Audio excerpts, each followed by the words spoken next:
তৈয়ব শাহ হুজুর কেবলাকে শিরনি প্রথম দানা দেওয়ার জন্য ওনার বয়স তখন 5 কি 6 মাস।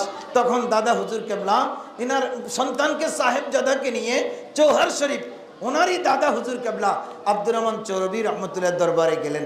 তখন বললেন, তখন বাচ্চা তো এখনো 5 মাস, বাচ্চা তো নিজে নিজে খাবেন, আমি খাইতে বললে কি উনি খাবেন, ইনি খাইতে বললে খাবেন, এই কথা বুঝবেন না। আমি যদি 5 মাসের বাচ্চাটাকে বলি যে তুম খাও তুম খাও তুম খাও, ও শুধু মিটিমিটি করে আমার দিকে দেখে থাকবে। কেউ না কেউ ওনাকে খাওয়াই দিতে হবে, খাওয়াই দিলে উনি খাবে। কিন্তু আব্দুর রহমান চৌরবি রহমতুল্লাহ বললেন, নাতি হাম খাতে আপ ভি খায়ে, নাতি হাম খাতে আপ ভি খায়ে, আমরা খাই তুমিও খাও।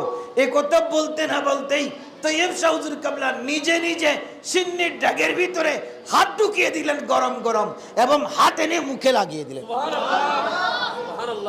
অলিরা অলি মিশানাস্ত, একজন অলি অলিকে চিনবে যে, উনি ওখানে গিয়ে অলিকে চিনে ফেলেছেন। কি বলতেছেন এটা বুঝে গেছেন।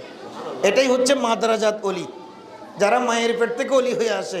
5 মাসের বাচ্চা কথা বুঝে, শুধু বলেছেন আমি খাওয়াই দিব না, হাম খাতে আপ ভি খায়ে, আমরা খাই তুমিও খাও।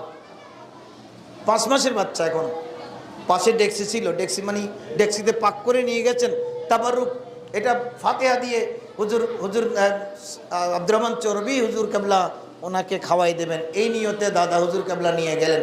কিন্তু বললেন, আই নাতি হাম খাতে আপ ভি খায়ে, একথা বলবার সাথে নিজে গরম গরম গরম সিন্নির ভিতরে হাত ঢুকাই দিলেন, এবং হাতটা ওখান থেকে তুলে এনে মুখে লাগাইয়া দিয়ে খাইতে শুরু করলেন।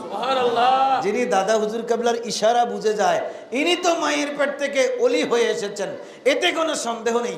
সকলতে বিচলিত হয়ে গেলেন, দাদা হুজুর কেবলা বিচলিত হয়ে গেলেন। আল্লাহ আল্লাহ, গরম সিন্নিতে হাত দিলেন, কেনা জানে হাত পুড়ে কি অবস্থা হয়েছে। সবাই হাতের মধ্যে পানি ঢালতেছে, পরিষ্কার করতেছে, হাত পোড়া গেছে। পোড়া গেলে তো বাবু বাচ্চা কাঁদবে, কান্না নাই।